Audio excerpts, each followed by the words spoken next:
Mornings to Doctor and Professor.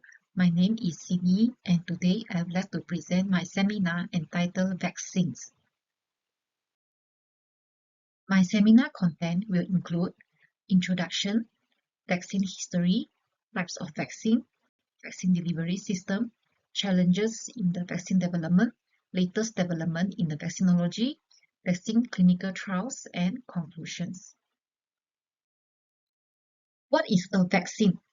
A vaccine is a biological product that can be used to safely induce an immune response that confers protection against infections and/or disease on subsequent exposure to a pathogen. The vaccine must contain antigens that are either derived from the pathogen or produced synthetically to represent the components of the pathogen, which can induce immune response that provide protection. Protections conferred by a vaccine is measured in the clinical trials that relate the immune response to the vaccine antigens to the clinical endpoint. Clinical endpoint measure how much the vaccines can prevent an infection, cause a reduction in the disease severity, and decrease the rate of hospitalization.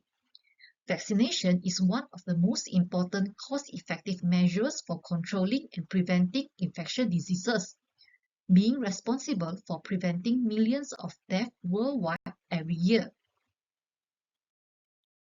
Vaccination also capable of direct protection against pathogens by conferring a long-lasting immunological memory and inducing population-level herd immunity.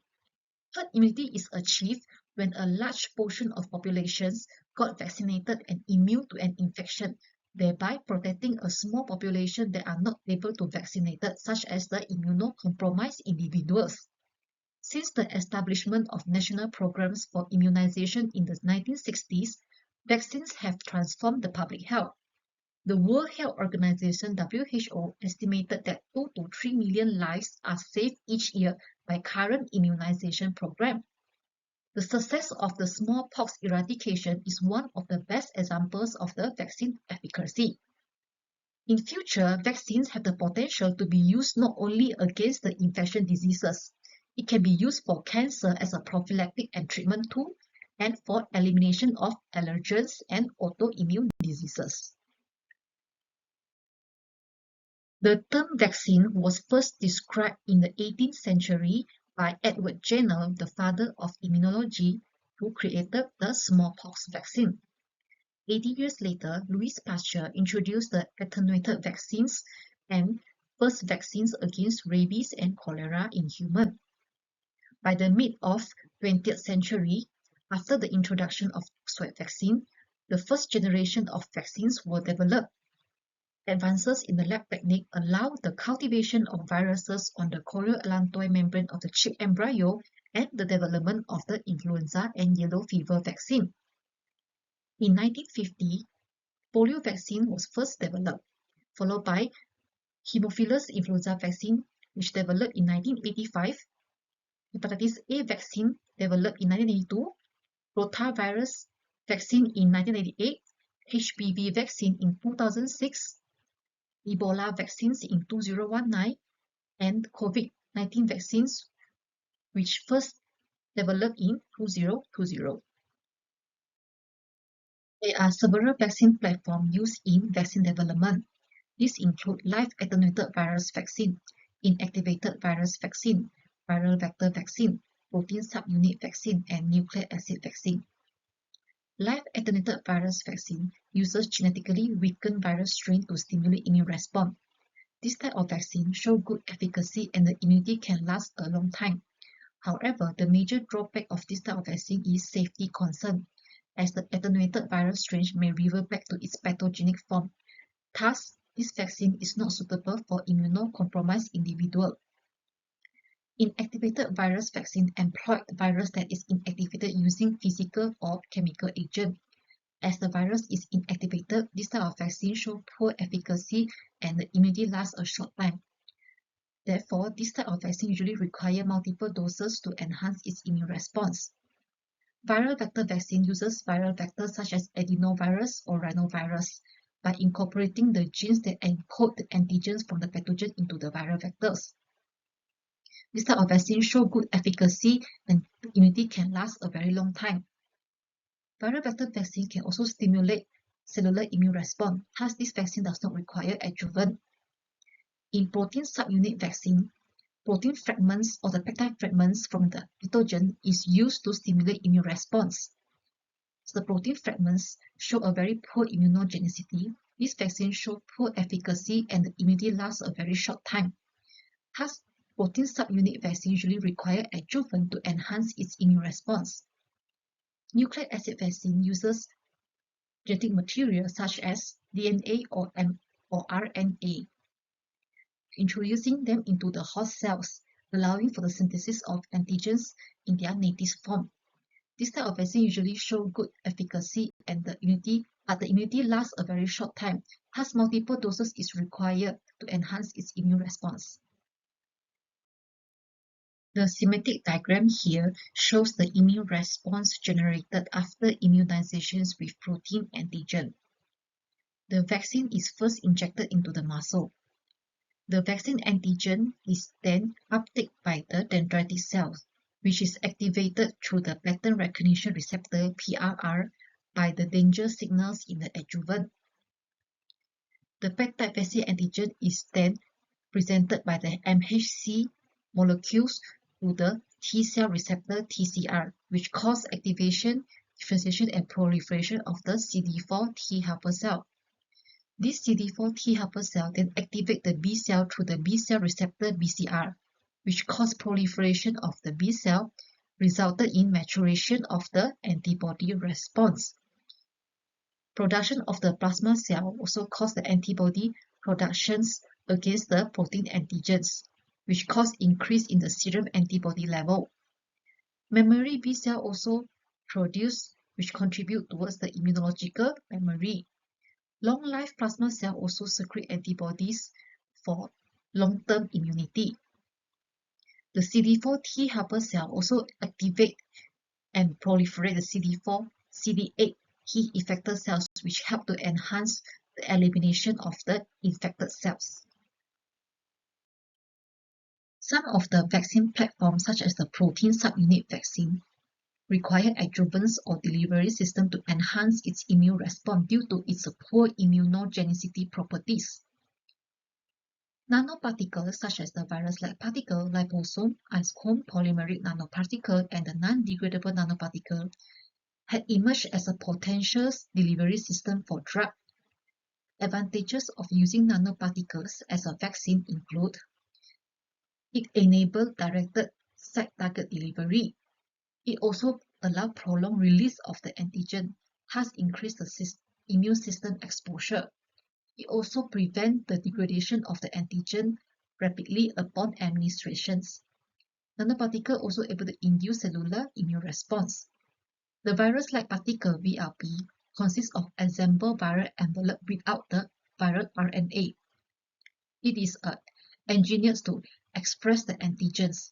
Thus, it has a safety profile and is non-infectious. Liposome consists of a phospholipid bilayer with an aqueous core. Thus, it enables to entrap both hydrophobic and hydrophilic antigen molecules. IceComb contains micelles, which can able to entrap the viral envelope proteins. Polymeric nanoparticles and non-degradable nanoparticles are currently investigated for vaccine delivery. Vaccine development had bring global public health impact by reducing death from many infectious diseases. However, current vaccine development still pose various challenges. First is the incomplete understanding of how immunity works. Human immune system is complex with multiple different signaling pathways correlate with each other. Our understanding toward immunity post-vaccination is still lacking. This leads to various problems arise during vaccine development, such as poor immunogenicity by the vaccines, whereby some of the vaccines not able to induce strong immune response, no correlates of protections, whereby some of the vaccines not able to confer protections with a specific immune response, inadequate innate immunity which impair the adaptive immunity, since both innate immunity and adaptive immunity are correlated with each other. Lack of animal models, whereby some of the human disease lack animal models in preclinical testing. Next challenge is due to host variability. Genetic diversity caused by host gene polymorphism can lead to inter-individual variations in the vaccine-specific immune response, whereby some of the individuals do not generate sufficient immunity post-vaccination. Factors such as gender, age, race, ethnicity can influence the immune system function and the vaccine responsiveness. This genetic variability gives rise to vaccine immunogenetic research field, which focus on finding important genetic variants associated with the variations in the immune response by assessing the relationship between variability in the immune response to the vaccine and genetic factors. The genome-wide association study allowed the identification of individual and groups of genes and genetic variants, the single nucleotide polymerism that are associated with specific markers of the vaccine-induced immunity. Immunogenetics field guide the development of the precision vaccinology.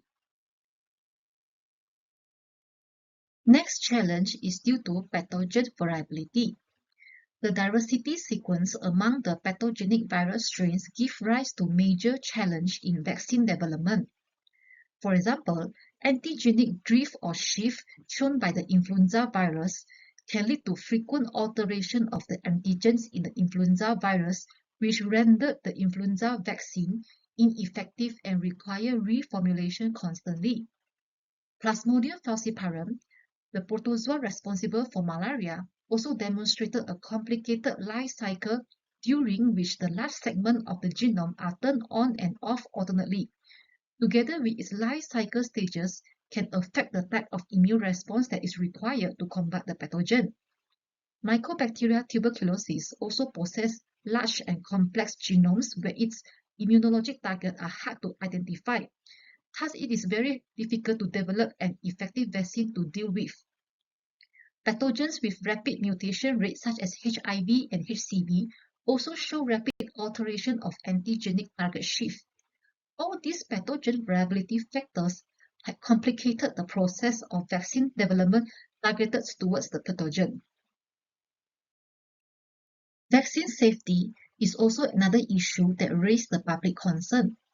Conventional vaccine and some component of vaccine can trigger adverse reactions in certain population groups. Adverse effects such as anaphylaxis, autoimmunity can cause refusal of vaccine uptake by public. Understanding the biologic vaccine adverse event is critical for the development of new vaccine that is safe and effective to restore the public trust in vaccine safety. By understanding the genetic and molecular mechanism that determine the inter-individual variations in the vaccine response and reactivity, one can predict the adverse event caused by the vaccine. Adversomics is a genetic approach which employs the tools of immunogenomic and system biology to study on the vaccine adverse response at the molecular level. Environment factors such as poor nutrition or obesity, co-infection, prior immunity, and pollution also can affect vaccine efficacy. Malnutrition or obesity can weaken immune response. Having other infections such as HIV or malaria also can impair the vaccine-induced immunity. Prior exposure to pathogen can alter the response to new vaccine. Environmental pollutions and air pollution also can suppress immune response. Next, we will look into some of the latest development in vaccinology. First is the mRNA technology. mRNA technology has become a promising therapeutic tool in the field of vaccine development. mRNA vaccine can deliver genetic instructions, the messenger RNA, into the body cell, directing them to produce antigen of infectious pathogen which can induce both strong and potent T-cell and humoral immune responses. Advantages of mRNA vaccine include high potency, easily degraded, non-infectious, non-integrating, and safe administration, high capacity for rapid development, low cost manufacture. The instability of mRNA can be achieved by formulating mRNA into lipid-based nanoparticle carrier for efficient in vivo delivery, allowing rapid uptake and expression in the cytoplasm. mRNA also applied in cancer vaccine by deploying the neoantigens, which is a protein found only in the cancer cell as the mRNA vaccine target. Next is the rational vaccine design. Conventional traditional vaccines are generally developed through attenuation or inactivation of pathogens and through the incorporation of few selected antigens as vaccine components. The current vaccine antigen design using two types of technology, the reverse vaccinology and structural vaccinology approaches. What is reverse vaccinology and structural vaccinology? Reverse vaccinology refers to the ability to screen the complete antigen set based on whole genome sequencing of pathogens for the ability to induce protective antibody responses. Structural vaccinology uses 3D structures of the antigens and immune complexes to design better vaccine. It focuses on identifying and stabilizing the epitopes that generate a strong neutralizing antibodies. Next is the therapeutic vaccine. The expansion of vaccine development had allowed the use of vaccine for disease treatment besides disease prevention. Therapeutic vaccines are designed to stimulate the immune system to fight over chronic infections or cancer. Examples of applications of therapeutic vaccine include cancer vaccine by targeting the tumor-specific antigens that present only in cancer cells, such as leukemia, breast cancer, melanoma, prostate cancer. Chronic infections such as hepatitis B, HIV, tuberculosis, and also neurodegenerative diseases such as the experimental vaccines for the Alzheimer's targeting the amyloid beta or tau proteins. mRNA and subunit vaccine approaches have been widely used in the cancer treatment. Attempts are also being made to develop a therapeutic vaccine against the HIV that will induce virus-specific cytotoxic T lymphocyte against the HIV, with the goal of having activated T cell destroy the latently infected cell. Efforts are also currently being made to develop vaccines against the autoimmune diseases and allergies such as rheumatoid arthritis, multiple sclerosis, and food allergies. Last but not least is the precision vaccinology. Precision vaccinology is the goal of applying the concept of personalized medicines to vaccine. It is an advanced vaccine development approach that tailors the vaccines and immunization strategies to unique characteristics of individuals. Precision vaccinology involves the assessment of an individual's genetic background, age, gender, as well as other factors that may impact the vaccine immunogenicity, efficacy, and safety. In terms of gender difference, the vaccine adverse events are shown significantly higher in female than male. In terms of age, immunosenescence is a clinical scenario that develops as individual age, which leads to poor response to vaccination. Immunosenescence is an age-related dysregulation of the immune system, which leads to impaired innate and adaptive immunity and protection following immunization or infection. Obesity also has been shown to be a predictor of impaired immunogenicity on certain vaccines. Next, we will look into several vaccine clinical trials. The HBV vaccine clinical trial. Hepatitis B HBV infection is correlates to liver cirrhosis and hepatocellular carcinoma.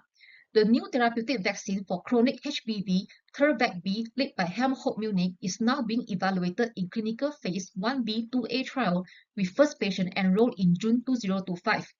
The first stage, which is the phase 1b, will test the starting doses to assess the safety and determine the optimal dose.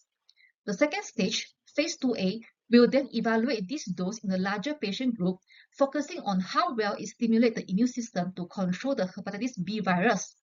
Thurvec-B had previously completed a phase 1a trial in healthy volunteers where it showed no major safety concern and triggered key immune responses. Thurvec-B is based on a heterologous prime boost strategy. It begins by priming the immune system with hepatitis B proteins, followed by a boost using a modified Vaccinia Ankara MVA vector to enhance the cellular immune response. This method aims to generate both antibody and T cell mediated immunity. Next is the COVID-19 vaccine clinical trial. The inhaled COVID-19 vaccine led by the researchers at the McMaster University is currently at the phase 2 human clinical trial. Findings from preclinical study and phase 1 trial indicate that the inhaled COVID-19 vaccine is more effective at inducing immune responses than the traditional injected vaccine because it directly targets the lung and upper airways where the virus first enters the body. Phase 2 clinical trial is expected to recruit 350 participants aged 18 to 64 years old across Canada by evaluating their immune responses and safety after the inhaled booster doses. The newly developed inhaled COVID-19 vaccines uses adenoviral vectors to deliver spike protein antigens and targets the mucosal immunity to block the infection at the point of entry. This method aims to provide better protection against infection and transmission than the traditional injected vaccine. This inhaled COVID-19 vaccine represents a next-generation vaccine platform focused on the mucosal immunity. The PDAC vaccine clinical trial.